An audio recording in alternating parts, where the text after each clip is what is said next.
नमस्कार, मैं रिया तोमर आपका स्वागत करती हूँ एबीपी न्यूज़ में। आज हम बात करेंगे चारधाम यात्रा के बारे में। आपने लोगों को अक्सर कहते सुना होगा कि जीवन में एक बार चारधाम की यात्रा जरूर करनी चाहिए।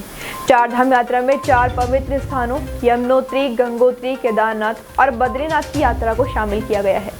उत्तराखंड के गढ़वाल क्षेत्र में स्थित चार धामों की तीर्थ यात्रा को भारत में सबसे पवित्र स्थान माना जाता है। ये 4 प्राचीन मंदिर 4 पवित्र नदियों के आध्यात्मिक स्रोत को भी चिन्हित करते हैं, जिन्हें यमुनोत्री, गंगोत्री, मंदाकिनी और अलकनंदा के नाम से जाना जाता है। ज्यादातर भक्तों ने उत्तराखंड की चारधाम यात्रा की होगी, लेकिन ऐसे बहुत कम लोग हैं जो इन मंदिरों की अनदेखी कहानियों से परिचित होंगे। आज मैं आपको चारधाम यात्रा से जुड़े कुछ रोचक तथ्यों के बारे में बताऊंगी। चारधाम यात्रा वास्तव में एक पवित्र परिक्रमा है। कहा जाता है कि जब कोई तीर्थयात्री चारधाम यात्रा करता है तो वह वास्तव में 4 पवित्र स्थलों की परिक्रमा कर रहा होता है। यह यात्रा उत्तराखंड के सबसे पश्चिमी मंदिर यमुनोत्री से शुरू होती है और फिर गंगोत्री बढ़ती है। उसके बाद केदारनाथ और अंत में बद्रीनाथ मंदिर जाती है। तप्तकुंड बद्रीनाथ धाम के आसपास स्थित एक थर्मल स्प्रिंग है। बद्रीनाथ के तीर्थयात्री मंदिर में जाने से पहले इस थर्मल स्प्रिंग में स्नान करते हैं। तप्तकुंड को अग्नि देवता भगवान अग्नि का आसन माना जाता है। इसके अलावा कुंड के पानी को औषधीय गुणों से भरपूर माना जाता है। गौरी कुंड एक और थर्मल स्प्रिंग है जो केदारनाथ के रास्ते में पड़ती है। इस कुंड का नाम देवी पार्वती के नाम पर पड़ा है, जिन्हें गौरी के नाम से भी जाना जाता है, जिसके बारे में माना जाता है कि उन्होंने इस जगह पर अपना योग संस्कार किया था। केदारनाथ धाम की यात्रा गौरी कुंड से शुरू होती है। पौराणिक कथाओं के अनुसार बद्रीनाथ धाम वृक्षों से भरा हुआ था। भगवान विष्णु ने यहाँ एक विशाल बद्री वृक्ष की छाया में ध्यान किया, जो वास्तव में उनकी पत्नी देवी लक्ष्मी द्वारा ग्रहण किया गया एक रूप था, ताकि उनके पति को चिलचिलाती किरणों से बचाया जा सके। इस प्रकार भगवान विष्णु को बद्रीनाथ और उनके मंदिर बद्रीनाथ धाम के रूप में जाना जाने लगा। माना जाता है कि यह वही कुंड है जहाँ से आदि शंकराचार्य से भगवान बद्रीनाथ की मूर्ति को फिर से प्राप्त किया गया था।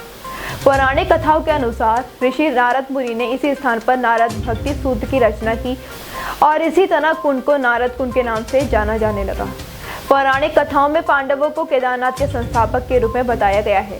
उन्होंने मंदिर का निर्माण भगवान शिव को प्रसन्न करने के लिए किया था। वे भगवान से आशीर्वाद चाहते थे और इस प्रकार महाभारत के युद्ध के मैदान में अपने ही रिश्तेदारों को मारने के पापों से छुटकारा पाने की कामना करते थे। चारधाम यात्रा दुनिया की सबसे पवित्र तीर्थ यात्राओं में से एक है। इसे छोटा चारधाम यात्रा के नाम से भी जाना जाता है। इनके अलावा एक और चारधाम यात्रा है जो आदि शंकराचार्य द्वारा स्थापित किए गए थे। इनमें देश के 4 अलग अलग कोनों में 4 पवित्र तीर्थ स्थल शामिल हैं, जैसे उत्तराखंड में बद्रीनाथ, गुजरात में द्वारका, उड़ीसा में पुरी और तमिलनाडु में रामेश्वरम। छोटा चारधाम यात्रा के सभी पवित्र स्थल अलग अलग देवी देवताओं को समर्पित हैं। केदारनाथ धाम 12 ज्योतिर्लिंगों में से एक है, जो यह भगवान शिव को समर्पित है। बद्रीनाथ धाम भगवान विष्णु को समर्पित है। गंगोत्री धाम माता गंगा और यमुनोत्री माता यमुना को समर्पित है। हिंदू धर्म में मोक्ष प्राप्त करना ही जीवन का गंतव्य माना जाता है और ऐसा मानते हैं कि चारधाम यात्रा आपको इस लक्ष्य को पूरा करने के लिए एक कदम और करीब ले जाती है। चारधाम यात्रा का हिंदू धर्म में बहुत अधिक धार्मिक महत्व है। यह माना जाता रहा है कि प्रत्येक हिंदू को अपने जीवन काल में कम से कम एक बार इस तीर्थ यात्रा पर जाना चाहिए। ऐसी मान्यता है कि चारधाम यात्रा जीवन भर के पापों को धोकर मोक्ष के द्वार खोलती है और ऐसा कहा जाता है कि जब कोई तीर्थयात्री चारधाम यात्रा समाप्त करता है तो वह मन की पूर्ण शांति प्राप्त करता है। लाखों लोग अपनी आध्यात्मिक शुद्धा को पूरा करने के लिए हर साल चारधाम यात्रा पर जाते हैं। इस बार केदारनाथ के लिए श्रद्धालुओं की भीड़ उमड़ पड़ी है। 2019 में यानी कोरोना काल से पहले केदारनाथ में 6 महीनों के दौरान लगभग 9,26,000 लोगों ने दर्शन किए थे। साल 2020 में कोरोना के वक्त पूरे सीजन में सिर्फ 2,20,000 लोग गए। फिर 2021 में 2,42,000 लोगों ने दर्शन किए। इस बार सिर्फ 7 दिनों के अंदर ही केदारनाथ में 1,32,000 लोग दर्शन कर चुके हैं। इससे केदारनाथ में अव्यवस्थाएं फैल रही हैं, लेकिन शासन ने यहाँ सुरक्षा के पुख्ता इंतजाम कर रखे हैं, जिससे यात्रियों को अधिक मुसीबतों का सामना ना करना पड़े। आप में से जिन्हें भी चारधाम यात्रा करने का सौभाग्य मिला है, उन सभी की यात्रा मंगलमय हो।